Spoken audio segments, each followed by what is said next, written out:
Alright, we're back, of course, talking some FF7, we're talking some Rebirth, and what we have today is a couple bits of information. One of them is a follow-up to one of our previous videos where we talked about like the world map and the Highwind and things like that. We had Shinra Arch today quote tweet one of the previous tweets with some more information in terms of what Nomura was talking about in regards to like the complications with the airship and things like that. And then also what we had today is Teruki Endō did his presentation with GDC, which we definitely talked about in a video. We didn't do a dedicated video for it, but we would have thrown it in a video that, hey, you know, a few months from now or something, Endō was going to do a presentation at GDC, and I kind of forgot about it, but because I do follow Shinra Arch, they did put out a bunch of information today, kind of covering a Noisy Pixel article that covered the presentation Endō did for GDC, so we got that to look at as well. So as for the follow-up tweets, they say, Nomura says it's actually not just the airship. There are lots of other things they still have to figure out about the world map going to the third game.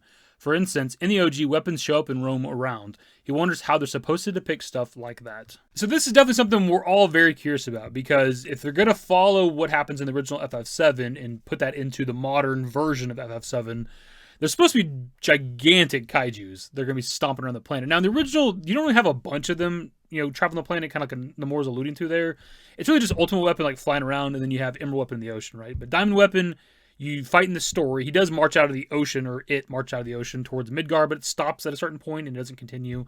I always wish there was like a cutscene for him, like actually decimating Midgar and you get a game over or something. That'd have been cool.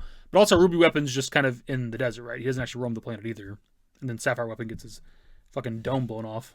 For doing like the original FF7, you don't really have to have the big-ass kaiju monsters like walking around the planet. You just need them like relegated to a particular area or location or region, something like that.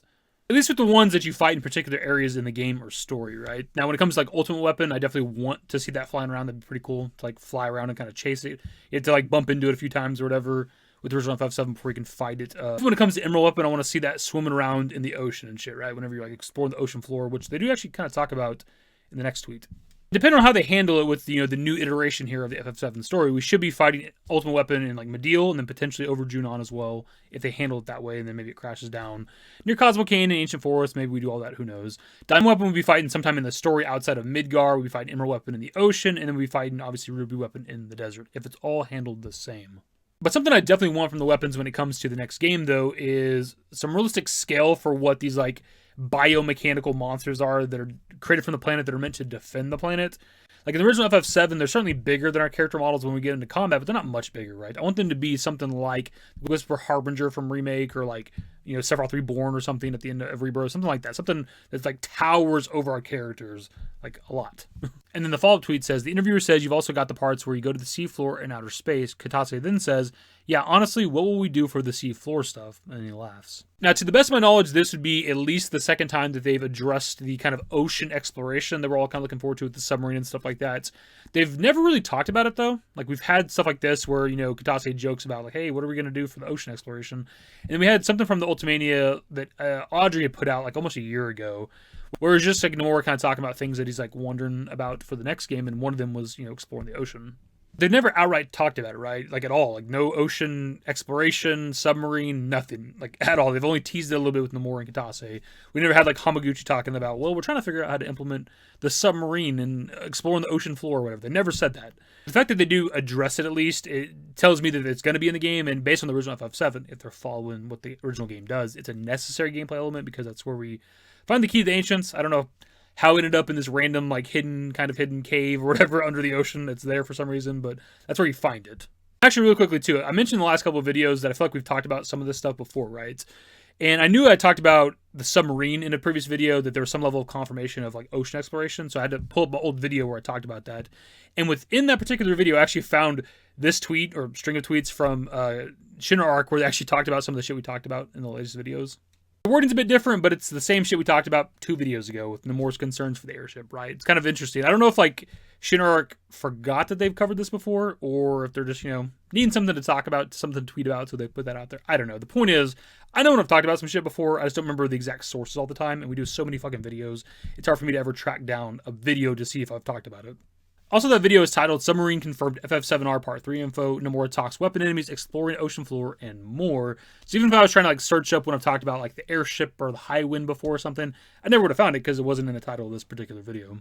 Also, something kind of interesting I noticed looking at these previous tweets with this older videos, if you look back at that Audrey tweet, what she talks about with Nomura in the next game, right, is what Shinra Arch's been talking about recently. Like, the first one is where to land an airship realistically, which we talked about in the previous video. And then also how to portray giant weapons roaming the world, which we talked about today. So I wouldn't be surprised if in the next few days maybe they put out a tweet talking about Nomura discussing traversing the ocean floor.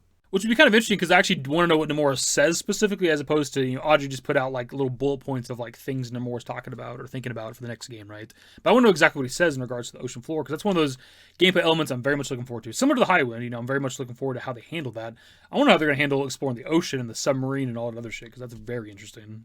As for the Teruki Endō GDC stuff, we'll just read Shinra Arch's tweets because it's quicker and easier.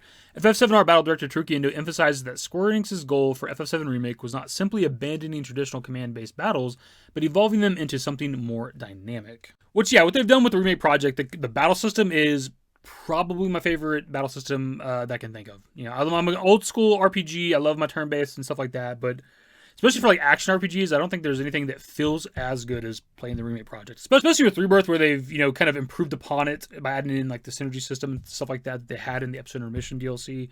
So like every step of the way from like, remake to intermission to Rebirth, they've like made it better and better, right? So it's very exciting to see what they're going to do with the next game, the third game. How are they going to make it even better?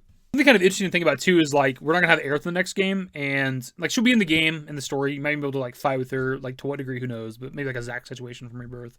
Regardless, like her wards and shit when it came to Rebirth is very, very powerful. She's maybe the strongest character, if not the strongest character in Rebirth. Like her or Yuffie, it's one of the two, right? But like especially through hard mode playthrough, I became very dependent on Aerith and her wards and the double spells and stuff like that. So like I don't know if there's gonna be any character that kind of fills that void in the next game, not necessarily like copying her exact moves or whatever, but just does something kind of similar, because her wards are very useful. And I mean that too, like not just because I want like the third game to be easy, because using Aerith's wards did make the game a lot easier, but it's also like a fun gameplay mechanic to like have to like traverse the field and get back to the ward to hit a double spell on somebody. Like that shit's fun to me. It's very tactical too. FF7 Rebirth Battle Director Teruki Endō says that Rebirth enhances the individuality of each playable character, pushing players to swap between them dynamically. He noted that these distinctions ensure that no character feels redundant. So what he says there is definitely true, right? Because each and every single character has like their role to fill when it comes to the team and what they're capable of doing, what they can bring to a fight. I will say, though, to kind of argue against it a bit, is that for me personally, maybe it's my playstyle or whatever, I just never really cared for using Red 13. I don't know why, which hurts because he's one of my favorite characters. I don't know if I just don't fully understand the vengeance mode system or something like that, or maybe I just didn't like it or whatever, but just I can use literally every single character perfectly fine. Again, I beat the game, I applied in the game, did everything I can on hard mode, whatever. I can use every single character well enough, right? I can get through the game with Red 13 in particular fights where he's required. But like, I just never really gravitate towards that character. If I'm picking my team, he's never going to be one of the three. It sucks too, because I do like his combat style conceptually. Like, I like the idea that he's a bit of a defensive character and he benefits from defending, builds up the gauge and stuff, and then he can do certain attacks with it or heal off of it and things like that. There's some cool shit there. But something about it, I just never really liked it, or didn't want to use Red 13 when I didn't have to with the game. But we did see them improve, like, each of the characters going from Remake to Rebirth, kind of increasing their arsenal and what they can do and what they're capable of. So hopefully going into the third game, they can improve upon the vengeance mode shit for Red 13 to where I will like it.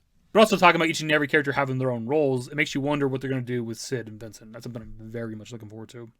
FF7 Rebirth Battle Director Teruki Endō highlights how crucial it was to maintain the Final Fantasy feel, the thrill of making the right decisions at the right moment.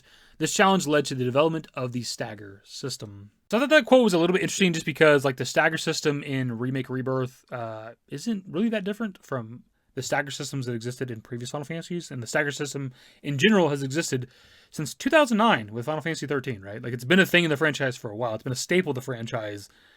From 13 to 15 to 7 Remake to 16 to 7 Rebirth, right? We've had this around for a very long time in the franchise. It's not really new in the Remake project. There might be some like differences, I guess, between the games, but ultimately the Stagger system is kind of the same. Do enough damage or whatever, the enemy gets knocked into a vulnerable state, and then you can do more damage to them, right? Like that's really what it is.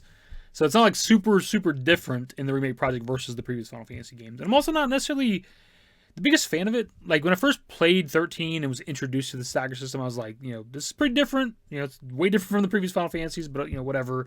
And then eventually when we got to like 15, like that also had a Stagger system of sorts in it. I'm like, we're still doing this? And then the Remake project, we got the Stagger system, and then also 16. It's like, dude, is it like franchise staple worthy? I don't know. Like I don't necessarily hate it or anything, but it's just not like that exciting of a mechanic. It really just kind of prolongs fights because, like, especially in a boss fight, you're not doing a whole lot of damage, generally speaking, right? Until you stagger them, and that's when you can do, like, the bulk of your damage. So, like, it's just really a way to, like, make the fights last longer is kind of what I view it as, if that makes any sense.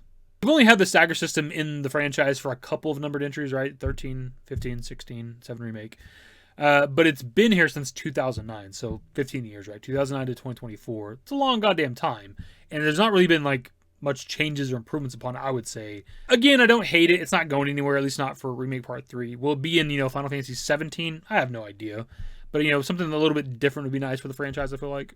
Pretty much everything, though. I think Shinra Arch kind of covered the interesting bits from the Noisy Pixel coverage of GDC. I went through the article myself. I didn't really find anything else that was worth talking about, honestly. Main talking point from this, I would say, is the tweets you looked at towards the beginning of the video. Like, what are your thoughts overall with, like, the weapons? How do you think that's going to be handled in the next game? Are they going to be traveling around the planet? Are they going to be refined to one particular area? How's that going to work? Are we going to explore the ocean floor? That's one I'm very much looking forward to. I assume we are, because they keep ever so often talking about it or addressing it, so it's got to happen, but how's it going to be handled, though? That's what I'm very curious about. Anyways, though, that's the video. Subscribe to the channel if you guys are new. Search network in the description below. Follow me on Twitter, @YT. That's it. Bye. Used to care what people thought, but now I care more, and nobody out here's got it figured out. So therefore, I've lost all hope of a happy ending, depending on whether or not it's worth it. So insecure, no one's perfect. We spend it with no shame. We blow that like Coltrane. We in here like Rogaine, or leave it like Cobain.